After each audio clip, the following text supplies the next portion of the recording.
Bien, hermanos, hoy daremos por terminada la serie que hemos venido tratando hace 10 domingos, que hemos denominado ¿Por qué adoramos así? Y esta serie ha surgido no solo como una manera de recordar a los hermanos ya antiguos que entienden por qué nosotros adoramos como adoramos. Es muy obvio que al venir a iglesias como esta, usted lo primero que nota es que es lo que no hay. No hay una manera de adorar como es costumbre en otras congregaciones. Y por eso hemos planteado la pregunta, ¿y por qué nosotros adoramos así? Entonces dimos una explicación al comienzo de aquel principio, regla o ley divina que regula, que prescribe o que establece la adoración congregacional. Luego, que fue lo mayor de esta serie, nos interesamos en describir uno a uno los elementos de la adoración pública. Recordemos que los elementos de la adoración pública, es decir, cuando nos reunimos como iglesia, son todas aquellas actividades específicas que realizamos en nuestra adoración a Dios y las realizamos por esta única razón, porque están ordenadas por Dios en la Biblia. En nuestro entendimiento, hermanos y amigos, lo que Dios no exija en la Biblia como adoración, no debemos dárselo. Solo lo que esté solicitado, ordenado o regulado por Dios, sobre todo en el Nuevo Testamento para la iglesia del Nuevo Pacto, es lo que traemos a Dios como adoración. Ahora, luego de haber visto en general la lectura de la palabra de Dios, la predicación de la palabra, la audición de las escrituras, los cantos, la oración, las ordenanzas del nuevo pacto, el bautismo y cena, la recolección de las ofrendas como elementos fundamentales de la adoración regular corporativa. Vamos, por último punto en esta serie, hermanos, a contemplar, a considerar aquel elemento que lo envuelve todo. Así que no es solo un elemento adicional, sino pudiéramos decir el elemento que lo envuelve todo. De hecho, debería serlo. Lamentamos cuando no ocurre. Pero es el elemento que debe caracterizar la adoración, y escuche bien, debería caracterizar la adoración privada como la pública, porque sin duda es un elemento constitutivo de aquella adoración que le presentamos a Dios, pero claro, hermanos, sí o sí debemos tenerlo cuando nos reunimos como iglesia, en aquellas reuniones ya sea de oración congregacional, este elemento debe estar presente, así como en las reuniones de adoración.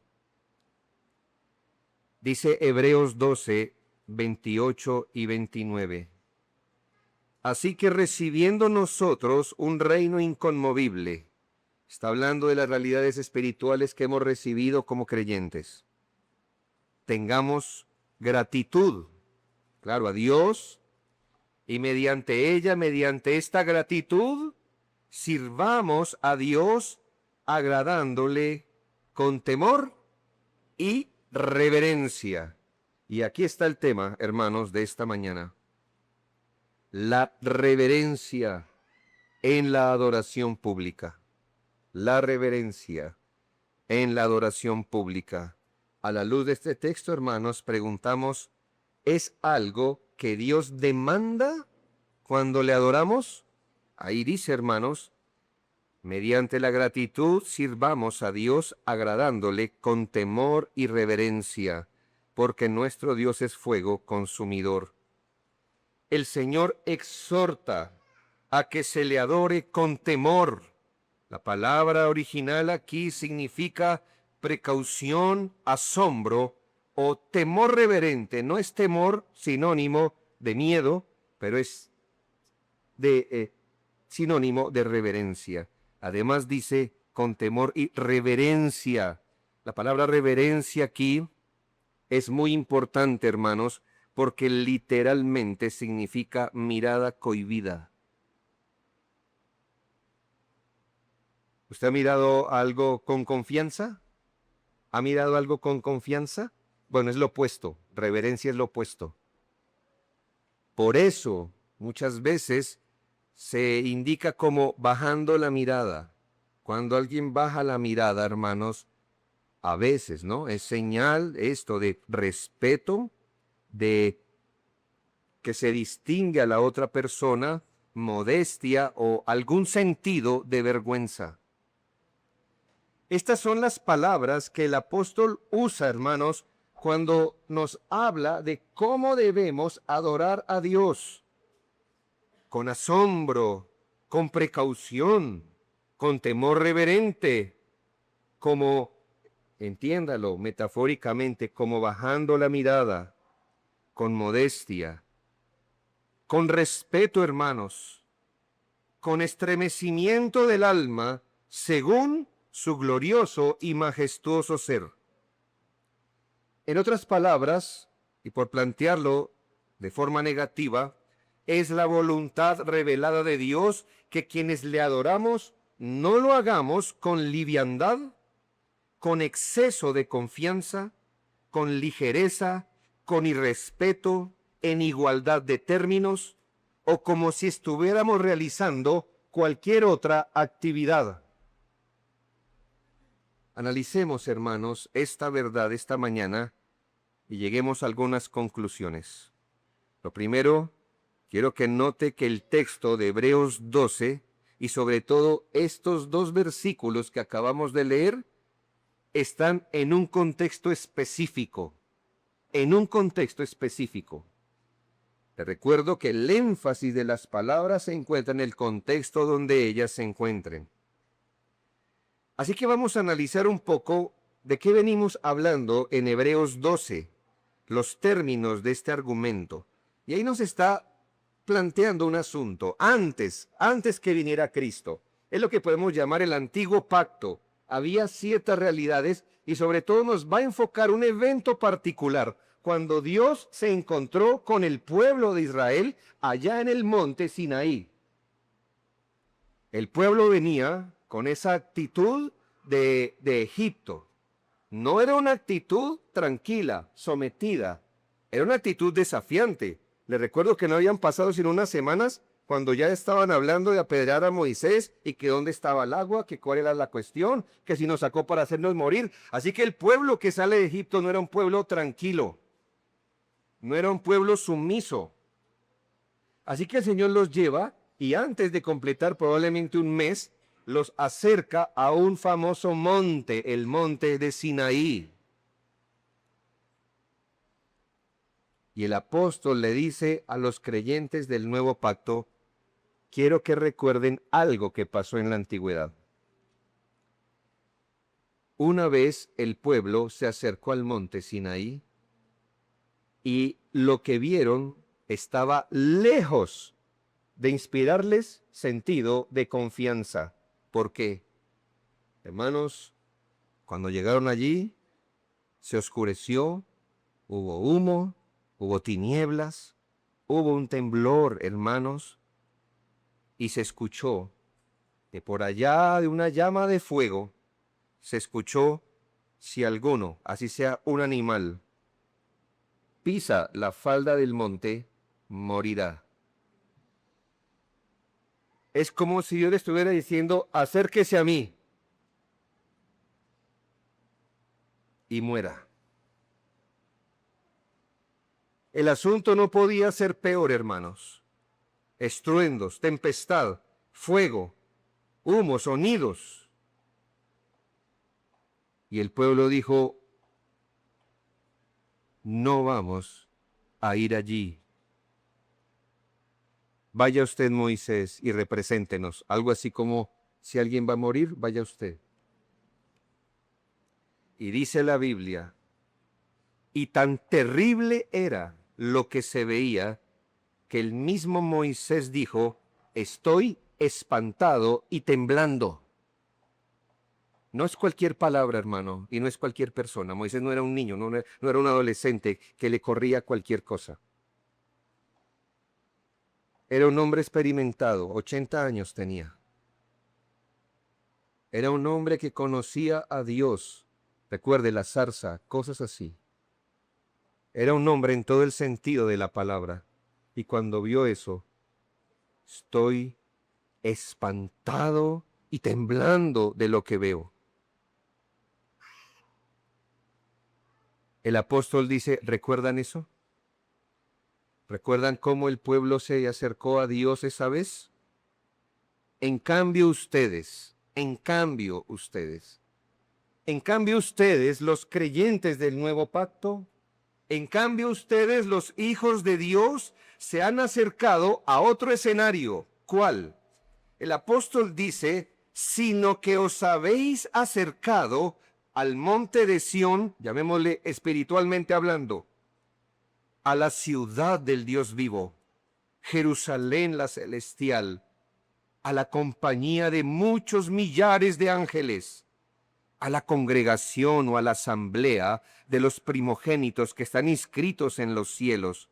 Se han acercado a Dios el juez de todos, a los espíritus de los justos hechos perfectos, a Jesús el mediador del nuevo pacto y a la sangre que habla mejor que la de Abel. Ustedes tienen mayores bendiciones, ustedes tienen mayores privilegios, ustedes como un pueblo han sido acercados más a la gracia de Dios.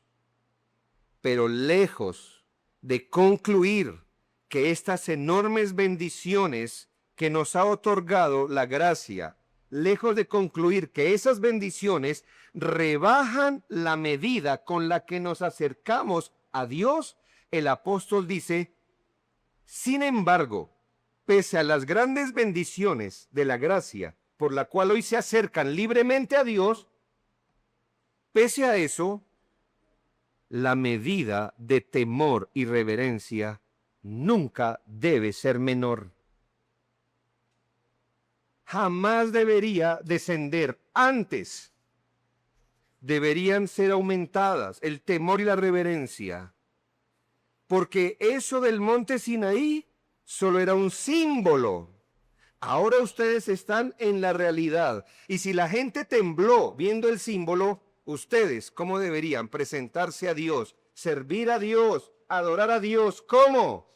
Con temor y reverencia.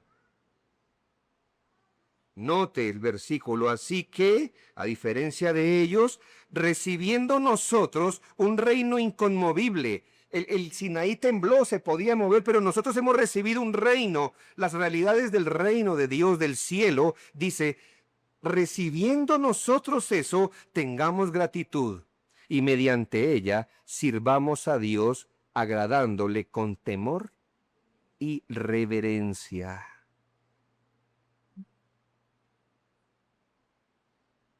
Uno pensaría que el apóstol iba a concluir más o menos diciendo, ya que nos han acercado a ese monte terrible, a esa terrible presencia de Dios, teniendo tantos privilegios, sean agradecidos y acérquense a Dios con gozo y alegría. ¿No da mejor sentido?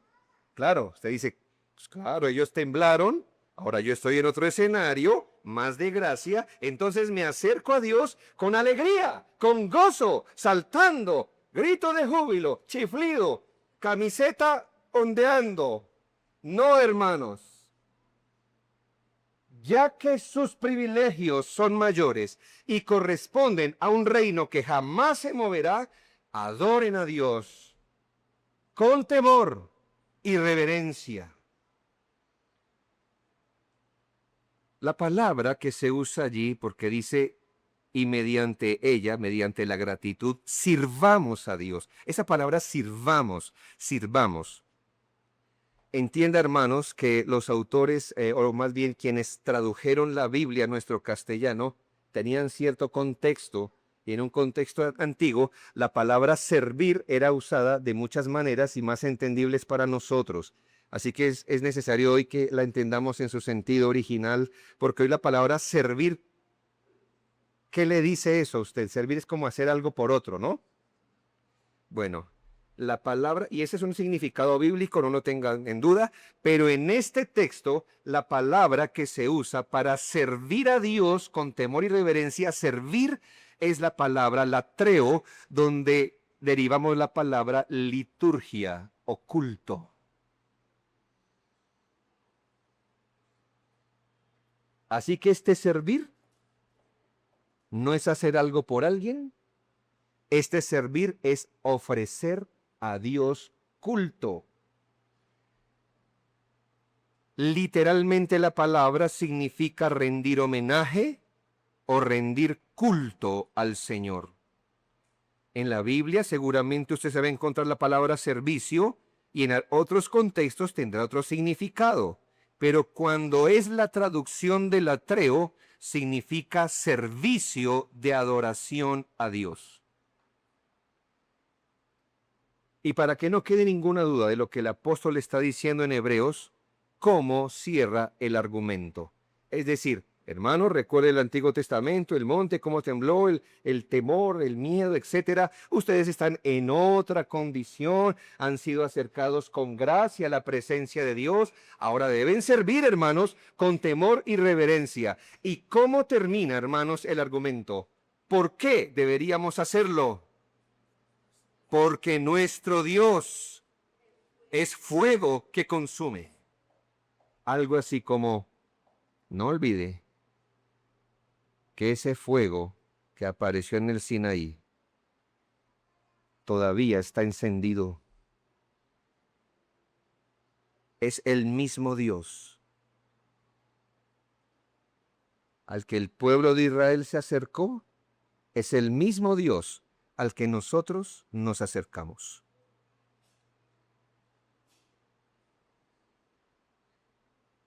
Esta frase fue tomada de Deuteronomio 4, 23 y 24, que también está en un contexto de adoración. Deuteronomio dice, guardaos, no olvidéis del pacto de Jehová vuestro Dios, que él estableció con vosotros, y no os hagáis escultura o imagen de ninguna cosa que Jehová tu Dios te ha prohibido, sino que es adoración regulada. ¿Por qué no debería el pueblo de Israel, ese pueblo que estuvo mirando el Sinaí temblar, por qué no debería hacer escultura, imagen o alguna cosa que Jehová nunca le había mandado? Porque Jehová tu Dios es fuego consumidor, Dios celoso. Aunque los contextos puedan ser distintos, el principio es el mismo. Dios es fuego consumidor y usted le adora como Él dice. Es parte de nuestro ser folclórico pensar que Dios debe recibir todo lo que usted quiera dar. Pensar que desde que a usted le salga de buena fe, Él lo debe recibir. No, hermano, no, amigos. Dios solo recibe lo que Él ha mandado. Y el que le adora como Él dice. Porque la realidad es la misma. Él es el mismo Dios y Él es fuego consumidor. Y por eso debemos adorarlo con temor y reverencia. Habiendo entendido algo del contexto, permítame ahora profundizar en esta característica que debe envolver la adoración, que es el temor y reverencia. Vamos a sintetizarla en temor o reverencia al Señor. Miremos más profundamente esta característica que debe envolver la adoración. Es claro que la argumentación apostólica y en Hebreos 12 apuntaba a ser conscientes a los creyentes de aquel contexto al que han sido acercados por la sangre de Cristo. Por eso, su adoración debe darse en términos aún más sobrecogedores, que los del habitante del antiguo pacto. La adoración, hermanos, del nuevo pacto no solo debe ser obediente, también debe ser reverente. La adoración del nuevo pacto no solo debe estar apegada a la palabra de Dios, también debe estar llena de temor piadoso, de sobrecogimiento, de humillación, de mirada baja, de sentido de vergüenza, por así decirlo. Como nota, el énfasis de la reverencia está en aquello que ocurre en nuestra alma, en el corazón, al nivel de la conciencia, del pensamiento, del temor, de la postración interior. Hermanos, el temor y la reverencia tienen su énfasis en lo que pasa en el corazón. Hemos defendido en todos los elementos, en la introducción, en cada sermón, casi que hemos dicho, es una adoración espiritual. Entonces, lo más importante de la adoración, ¿dónde debería estar ocurriendo? En el alma, en el corazón, al nivel de los pensamientos, al nivel de las consideraciones, al nivel de los afectos.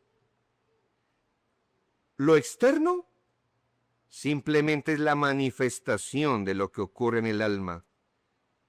Así que cuando hablamos de reverencia en los cultos, estamos hablando sobre todo de algo que pasa en el alma, del temor piadoso con que usted se acerca a Dios, del sobrecogimiento, de la humillación, del temor, de la postración interior. Ahora, hermanos, aunque el texto no use literalmente la palabra adoración, de obvio, hermanos, cuando dice que nos acerquemos con gratitud, agradándole en todo, con temor y reverencia, ¿eso cómo se llama en la Biblia? Adoración. Pero aunque nuestro texto no diga o no cite o no incluya literalmente el concepto de la palabra adoración, el concepto de adorar está allí. Y derivaré de allí otro argumento. ¿Sabe? No olvide que la palabra regular para adoración en el Nuevo Testamento es la palabra proskuneo. Eso no le sirve mucho, ¿verdad? Si no se la traduzco, pero solo quiero que la tenga como referencia. La palabra regular, la palabra más regular, puedo usar otras a veces, pero la palabra regular que el Nuevo Testamento usa para adoración, es la palabra proskuneo. Es la palabra, para darle solo unos pequeños ejemplos, es la palabra que están usando el Señor y la samaritana una y otra vez. Nosotros adoramos, proskuneo, aquí, pero ustedes dicen que se debe adorar, no mujer, vendrá la hora cuando no adorarán al Padre, sino que lo adorarán así. El Señor está buscando adoradores, es la misma palabra. Es la misma palabra que se usa cuando nos dice que Lidia adoraba al Señor en Hechos 16:14. Es la misma palabra que se usa en 1 Corintios 14:25, donde nos dice que si un incrédulo entra a alguna de sus reuniones, cuando es confrontado con la palabra, queda convicto de pecado y adora a Dios, la misma palabra, proskuneo. Y para no hacer largo el argumento, es la palabra usada para describir la adoración celestial en Apocalipsis 4:10 y 5:14. Y los seres vivientes adoraban a Dios, etcétera, etcétera, etcétera. La misma palabra, Apocalipsis 4:10 y 5:14. Pero sabe, hermano, que si la palabra proskuneo se hubiera traducido literalmente, ¿cómo diría? Caer. Adorar es caer. ¿Le da algún sentido? El Padre está buscando individuos que verdaderamente caigan ante Él. Ustedes han caído ante sus dioses y su sistema. Dios busca que los verdaderos adoradores caigan, se postren. Literalmente la palabra es caer, pero hay más sinónimos. Besar la mano del amo o lamer, como el perro lame la mano del amo. Por eso adquirió la connotación de adoración. Yo no quiero llevar más lejos mi ejemplo, pero ¿ha visto cómo un perro saluda a su amo? ¿Se ha visto cómo hace reverencias? ¿Sí lo ha visto? A menos que usted no lo haya entrenado y sea un perro que lo trate a usted igual, él le saltará a la cara.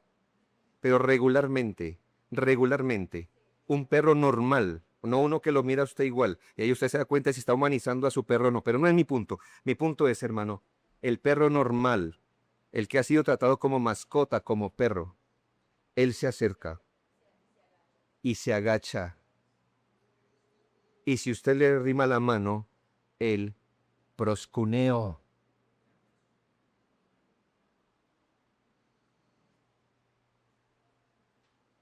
¿Qué es adoración entonces, hermanos?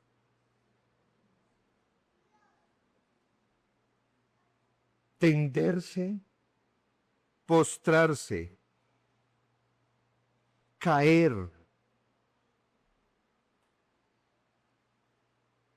Elevemos un poco más este punto, hermanos, porque estamos ahondando en cuál debe ser el afecto que caracteriza la adoración. Temor y reverencia. Si quisiéramos encontrar un mejor ejemplo de lo que es la adoración a Dios, yo le pregunto esta mañana, respóndame por favor para saber que está allí. Si quisiéramos encontrar un mejor ejemplo de lo que es la adoración a Dios, como debería ser, la buscaríamos en el cielo o en la tierra. Cielo. En el cielo, ¿verdad? Sí, es obvio. Si quisiéramos extraer una imagen de lo que es realmente la adoración como debería ser, no la encontraríamos aquí, sino en el cielo, obvio. ¿Y la buscaríamos en el hombre o en los ángeles? Sí, hermanos, en los ángeles. No han pecado jamás. Y viven delante del rostro de Dios. Bien, habiendo entendido que el mejor ejemplo de adoración es la adoración a Dios en el cielo, como la dan los ángeles, ¿recuerda cómo describe la adoración a Dios de los serafines Isaías 6, 1 al 4? Bien. Vaya allí, ¿verdad? Seres mucho más grandes. La palabra serafines se queda corta. Los estudiosos de la escritura no encuentran una palabra específica para traducir esta palabra, porque es una palabra de un ser bien extraño, ¿ya? O sea, los ángeles en la Biblia no tienen cara de bebé, lo que le quiero decir, ni están vestidos de blanco, ni tienen alitas chiquitas. No, el ángel en la Biblia es un ser imponente, hermanos. El saludo de cada ángel cuando se aparece un hombre es no temas. ¿Por qué? Ah, hermano, sí, porque no tiene cara de bebé, ¿verdad? Y está en pañal. No, hermano. Un ángel es un ser intimidante cuando Dios permite que alguien lo vea. Ese es su saludo, no temas. Y un serafín es de una orden mayor a un ángel común. Con eso le estoy diciendo, ¿ya? Seres mucho más grandes que el hombre. A diferencia del hombre, nunca han pecado, son perfectos en santidad, son perfectos en obediencia, a diferencia de nosotros.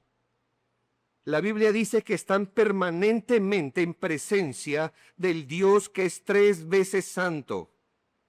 Sin duda alguna, estar en la presencia de Dios debe producirles gozo y deleite. Eso es cierto. Pero en la visión de Isaías 6, 1 al 4, ¿cuál es el afecto que exhiben de forma más regular y consecuente? Dice la Biblia, había serafines Cada uno tenía 6 alas. Es una visión. Había serafines, cada uno tenía 6 alas. Con 2 cubrían sus rostros.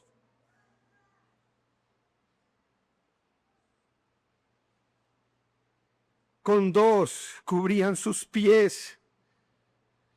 Y con 2 volaban. Y el uno al otro daba voces diciendo: Santo, santo, santo, Jehová de los ejércitos, toda la tierra está llena de su gloria. Hermanos, seres que nunca han pecado, seres mayores que nosotros, tapan el rostro y tapan sus pies como en señal de vergüenza. No se sienten dignos de mirar a la cara al Señor. Piensan aún que su finitud, no su pecado porque no han pecado, su finitud, por eso tapan los pies, porque los pies son sinónimo, hermanos, de finitud, que es lo que lo conecta a usted y a mí a la tierra. Los pies, nuestros pies son un recordatorio de que somos finitos, que no volamos. Es como si ellos se avergonzaran, no de pecado porque no tienen pecado, pero se avergonzaran de su finitud delante de Dios. ¿Cuándo cambió esto en la adoración, queridos hermanos? Cuando la adoración se convirtió en algarabía, en chiflar, en hablarle a Dios como si fuera un par.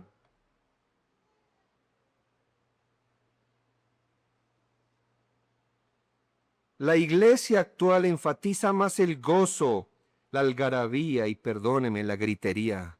Si usted está en una iglesia así, eso nunca ha sido adoración. Usted fue un espectáculo carnal a un Dios desconocido. Porque el Dios bíblico se le adora con temor y reverencia. La gente cuando va a las iglesias quiere tener una experiencia edificante. No sé si eso sea lo mejor. Debería tener una experiencia reverente, mirada baja, lamer como perro, solo para enfatizar mi punto, hermanos. No estamos diciendo que no debe haber gozo, que no debe haber alegría ni confianza. La Biblia dice, acérquense con confianza. Adoren al Señor con gozo. Eso es bíblico, por supuesto, pero nunca un gozo, alegría y confianza que nublen temor y reverencia. Todas estas cosas deben estar abajo del temor y la reverencia, porque no nos estamos acercando a un humano grande. Nos estamos acercando al Dios vivo, que es fuego que consume.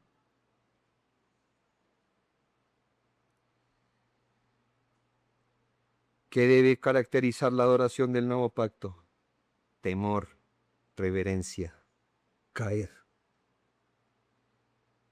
Tercero, note que el texto concluye mostrándonos una conexión entre lo que creemos acerca de Dios y nuestra adoración. La Biblia enseña por cualquier manera, hermanos. Y al final del argumento, el apóstol nos enseña algo verdaderamente iluminador y además desafiante. Porque esto nos reta a todos nosotros y a los cristianos. Y es que nuestra teología define nuestra doxología. Teología, lo que entendemos, lo que conocemos de Dios, define nuestra doxología. Doxología es la adoración.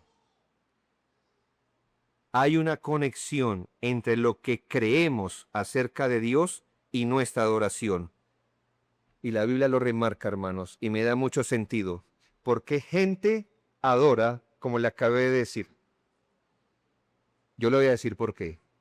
Por su concepto de Dios. Si Dios es un humano grande, pues a ese humano grande le debe gustar lo que a mí me gusta. Y en los cumpleaños a mí me gusta que me aplaudan. ¿Verdad? Entonces, si Dios es un humano grande, a él le gusta que le aplaudamos, claro, por supuesto, aplaudámosle. Y si cuando yo estoy en una carrera, ¿verdad? Yo no espero que usted piense en mis buenos deseos, usted debe decir, ¡wow! vamos, vamos, adelante. Claro, y como Dios es un humano grande, a él le debe gustar que usted le grite. Claro. Y que le haga arengas, por supuesto. Nadie traiciona su verdadera teología cuando adora. Nadie, hermanos. Su concepto de Dios se transformará en su práctica de adoración. Aquello que creemos le informará a usted cómo adorar a Dios. El texto nos dice que debemos servir, adorar, dar culto a Dios con reverencia y temor. ¿Por qué? Porque nuestro Dios es fuego que consume. Entonces, si Dios no es un humano grande, si Dios no es el Dios peluche, Diosito mío, papito Dios, si no es eso, sino Dios que consume, ¿cómo nos acercaríamos a ese Dios que consume?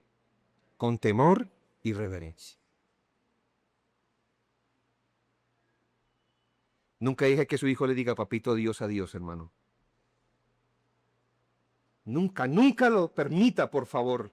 Ni le enseñe a su hijo a referirse a Dios en términos de excesiva confianza.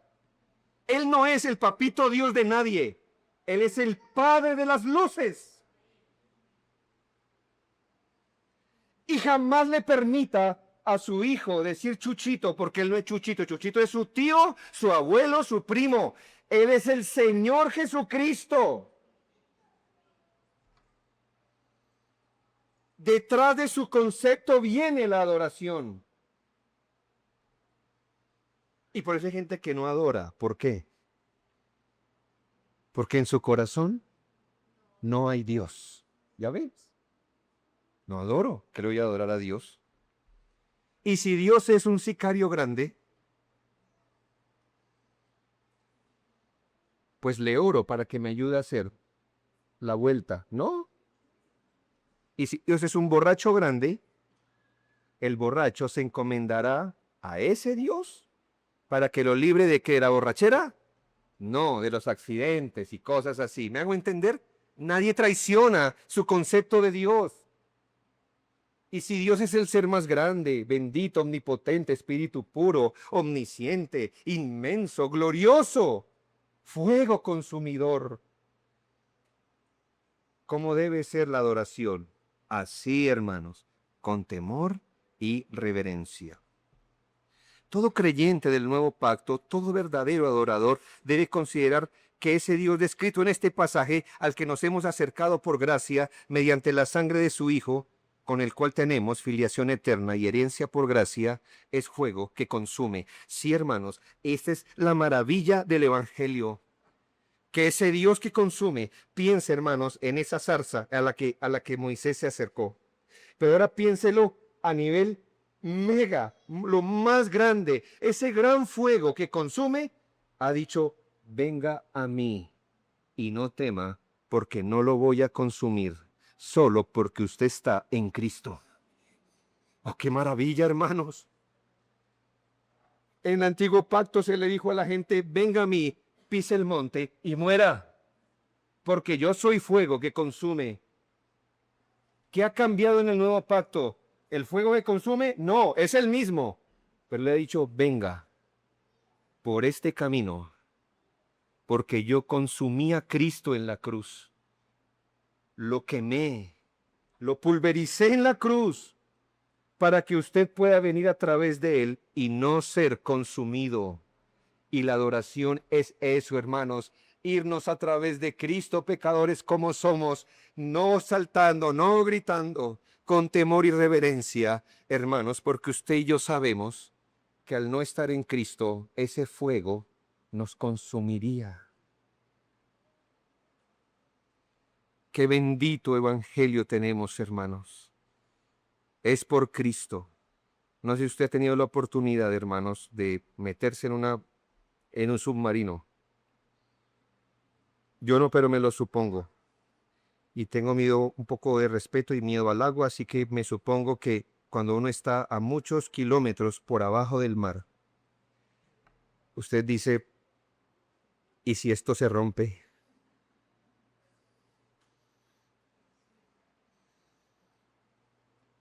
Así como pensamos todos, ¿verdad? Lo peor, no lo mejor siempre, pero lo peor. ¿Y si esto se rompe a esta altura? Pues debo decirle que en muchas ocasiones, depende la profundidad, ni siquiera usted cuenta el cuento cuando eso se rompe. La presión lo rompe a usted. Así que lo suyo, respirar es su menor problema, es lo que le quiero decir. Ahora piense, hermano, vamos delante de Dios, fuego que consume, pero estamos en Cristo. Y usted piensa, si yo no estuviera en Cristo, ¿qué me estaría pasando en este momento? El fuego, su santidad, su divina majestad nos consumiría, hermanos, porque ¿quiénes estamos en Cristo sino pecadores, hermanos? Pecadores. Esa es la divina gloria del Evangelio, que la infinita zarza no nos consuma solo por Cristo, que al Dios que servimos es fuego consumidor y por tanto es preciso recordar que es santo, todopoderoso, soberano, justo y formidable. Por eso le adoramos con reverencia y sobrecogimiento. Solo un mal entendimiento de la gracia y al Dios de esa gracia hará un individuo irreverente, alegrón, informal, liviano en su adoración. Si usted ha entendido su Biblia por el Espíritu de Dios, si por gracia Dios ha venido a usted en Jesucristo, mostrándole su indignidad, su pecado y la gracia que Él tiene para acogerlo, su adoración será con temor reverente. Él no ha dejado de ser fuego que consume. Mire a Cristo, por medio del cual somos recibidos, y se nos invita a acceder con confianza al trono divino, pero recuerde, mírelo en la cruz y dígame si Él no fue consumido bajo el fuego de la ira de Dios. ¿Para qué? Para que pobres e indignos pecadores nos podamos acercar a Él y tengamos el enorme privilegio de besar sus pies en adoración. Eso lo cambia todo, hermanos. Dios sería Dios con su adoración o sin su adoración. Él ya era Dios antes de todas las cosas. Él no va a crecer un centímetro porque usted le adora o porque yo le adoro. Es nuestro bendito privilegio besar sus pies. Hermanos, recuerde que Sinaí no es más grande que el Calvario. Y si la gente tembló en el Sinaí, debería temblar en el Calvario. Recuerde que el tabernáculo no es más que la iglesia, que la ley ceremonial no es más que la adoración del nuevo pacto. Y si la adoración del antiguo pacto debería considerar a Dios en su santidad, en su majestad, ¿por qué nosotros no lo haríamos? Habiendo argumentado, hermanos, espero que haya sido suficiente. Ahora traigamos el peso de esta enseñanza muy cerca de nosotros y hagámosla personal. Situémonos al frente del principio, de este principio de adoración con temor y reverencia e impliquemos esta mañana su enseñanza. Lo primero, por favor, piense en su reverencia personal ante Dios. ¿Adora usted con temor y reverencia en lo personal?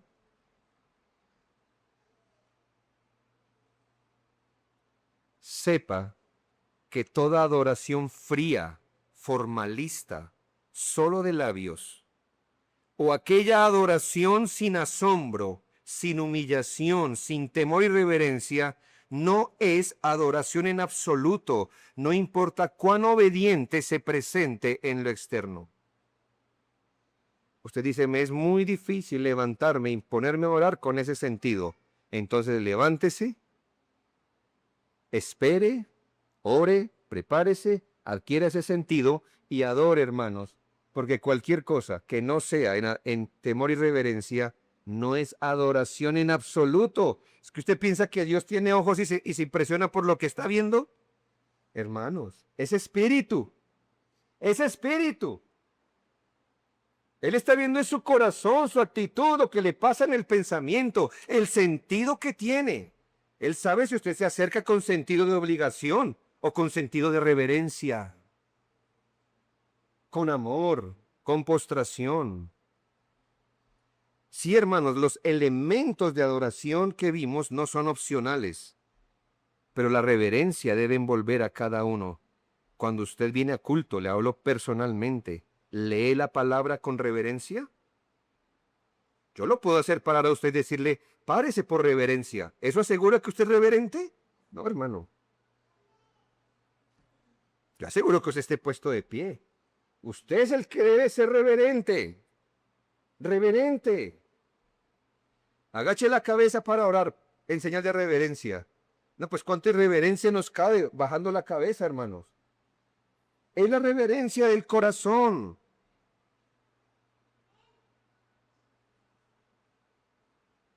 Leemos la palabra con reverencia. El que predica, predica con reverencia. El que escucha, recibe con reverencia. El que canta, canta con reverencia. Se ora con sobrecogimiento. Se ofrenda en postración a Dios. Cuánta irreverencia puede cabernos adorando en las formas correctas. Cuando el pensamiento vuela, cuando no hay conciencia, cuando hay distracción, cuando hay pesadez, cuando hay costumbrismo frío, esto no es reverencia, hermanos. Les recuerdo que esta es la característica que debe envolver la adoración, empezando con la adoración privada, familiar y, claro, la adoración en la iglesia. Nuestras reuniones deben tener esa mezcla perfecta para hacer una fiesta solemne. ¿No se ha visto que a veces parece que estas palabras no son compañeras? Fiesta solemne. Y yo le dijo al pueblo, mañana hay fiesta solemne. ¿Fiesta? ¿Nos alegramos? ¿O nos vamos a estar solemnes? Ambas cosas. Alégrese con solemnidad. Salmo 2:11. Servid a Jehová con temblor y alegraos con temblor. ¿Alégrese? Sí, claro, con temblor. Entre otras cosas, hermano, cuando decimos prepárense para la adoración, el pastor ha sido insistente, eso va más allá de prepare la comida, los platos para el día, eso está incluido, ¿ya? Prepárese, ¿cómo? Entre otras cosas, empiece a hablarle a su alma. Mañana no me acercaré al Sinaí, me acercaré al Calvario por la sangre de Cristo, a esa zarza que no me consumirá porque estoy en Cristo. Quiero tener una mente que cante con reverencia, como postrando mi corazón. Quiero orar de esa manera, quiero ofrendar de esa manera. Prepare su corazón. Y ya que esto está fuera de nosotros, debemos pedirle al Espíritu. Además, la reverencia se estimula por el estudio juicioso de la palabra regada con oración. Dios se agrada de los sacrificios dados en reverencia. Segundo, atendamos a la reverencia en los cultos, aun en sus formas. Le he dicho, la primacía y el énfasis de la reverencia es espiritual. Ahora nos preguntamos, si ésta se queda atrapada en el corazón sin ninguna manifestación externa. Preguntémonos si eso sería posible para nosotros, los seres humanos. Tener reverencia en el corazón tan escondida, tan interna, tan espiritual, que no adquiera ninguna manera visible. No, hermanos. O sea, pongámonos de acuerdo que el énfasis es espiritual, muy bien. Pero en esto debemos tener cuidado de este extremo, de no ir a reglamentar posturas físicas. Algo así como si usted ora de pie, está bien, pero si ora arrodillado, mejor. Mejor, no, hermanos. No reglamentemos posturas, vestimentas, colores más, que no necesariamente tengan que ver con reverencia. Sin embargo, un corazón reverente evidencia posturas reverentes. Un alma humillada produce palabras reverentes. Un corazón postrado produce actitudes reverentes. El fondo de algo da a luz una forma adecuada. Así que animo a los hermanos a guardar la reverencia respectiva en el culto.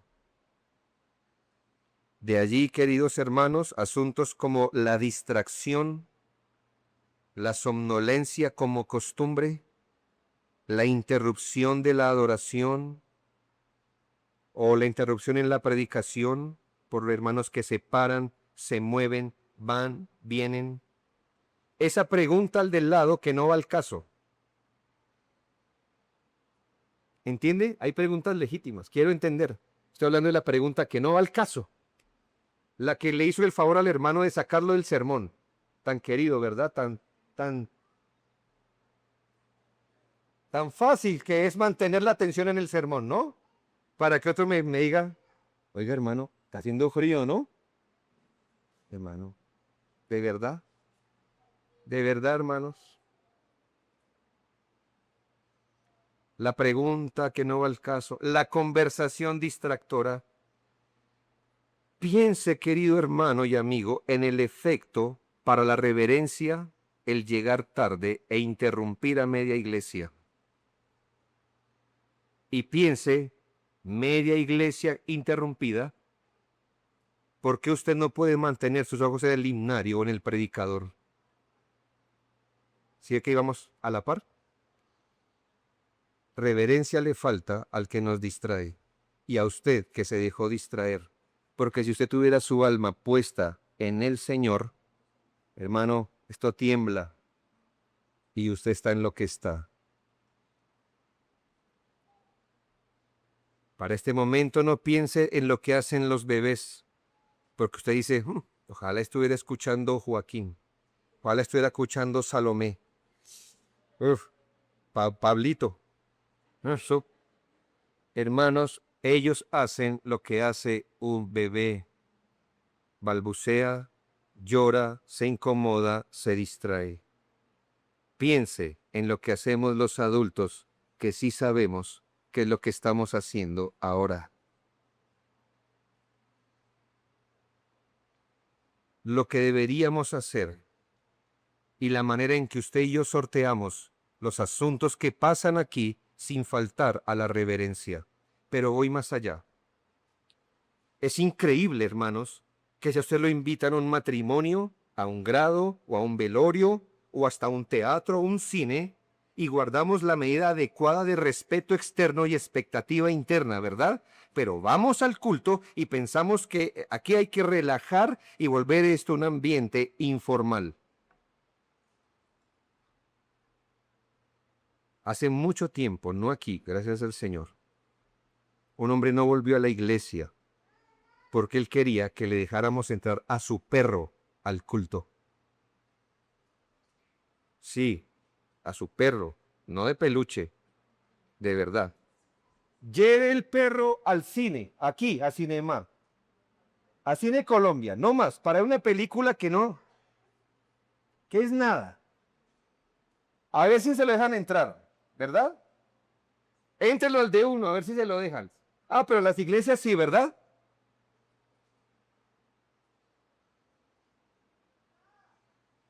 Suénele el celular en el teatro. En el teatro, allá en la ópera, cuando usted va a escuchar allá la sinfónica. A ver. No, usted se asegura de qué. No, no, aquí no es mejor. Y hermanos en las iglesias, sí, sí, ya lo llamo. Ya lo llamo. ¿Verdad, hermanos? ¿En verdad? O sea que si el asunto es de hombres, somos más respetuosos que si el asunto es de Dios.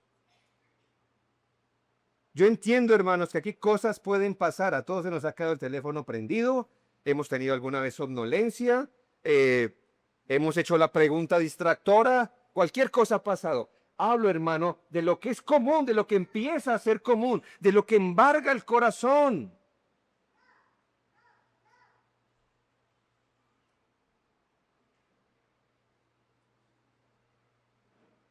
Así se presenta delante de un rey. No, hermanos. Finalmente, quiero hacer una pequeña crítica. Ya lo he hecho, pero con respecto a la adoración de la iglesia contemporánea, cuánta reverencia falta en lo que hoy se llama adoración en las iglesias. No hablo solo de lo que es evidente, hermanos. Eso que es tan evidente, esa adoración informal, donde predomina la algarabía, la jocosidad, bandas de jóvenes con jean roto, camisas apretadas, ambientes sensuales de luces de colores. Todo eso no viene gratis, hermanos. Son el reflejo de lo que allí se predica, del Dios que se predica allí. Yo entiendo, hermanos, que aquí hay campo para la hipocresía, pues un ambiente sobrio no implica un corazón reverente. Eso también es cierto.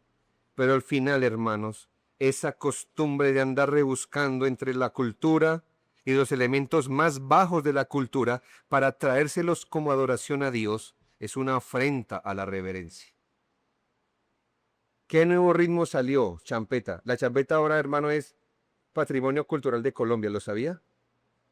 Si no, el sombrero volteado, cosas así, la champeta. Entonces, los cristianos de hoy dicen, ¿champeta? Busquemos entre la basura cultural a ver qué encontramos para traérsela a Dios, porque Él debe recibir lo que usted y yo le traigamos, ¿no? Si lo ha escuchado, arrepiéntase, si no, gloria a Dios, ni lo escuche. Los hijos del rey, que se llaman los del vallenato. Hermanos, si uno dice Nayombe, dicen es que para mi compadre Jesús, para mi compadre Jesús, para mi compadre Jesús. Nadab y Abiú cayeron muertos por hacer menos que eso, por hacer menos que eso.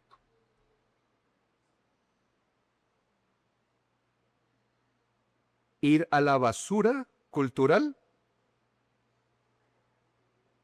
para envolver allí un canto y ofrecérselo al Señor. Pero traigámoslo más cerca, hermanos, porque nuestras iglesias reformadas no están exentas. Hoy día, muchos predican el Dios de los reformadores, predican del Dios de los puritanos, pero adoran conforme el mundo.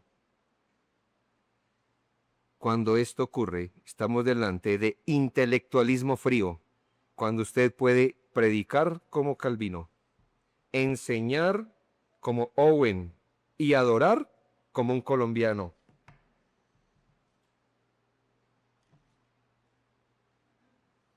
Intelectualismo frío,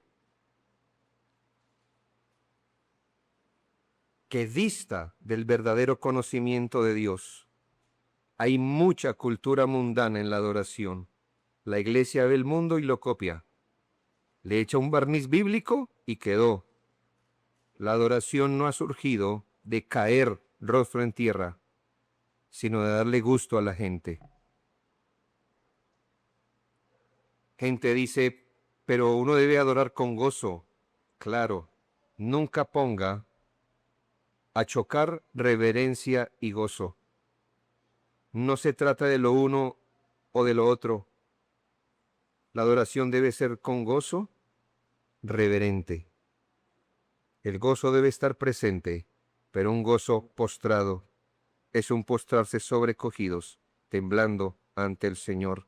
No es algarabía, no se trata de lo que sentimos, sino de ir al Señor en temor reverente.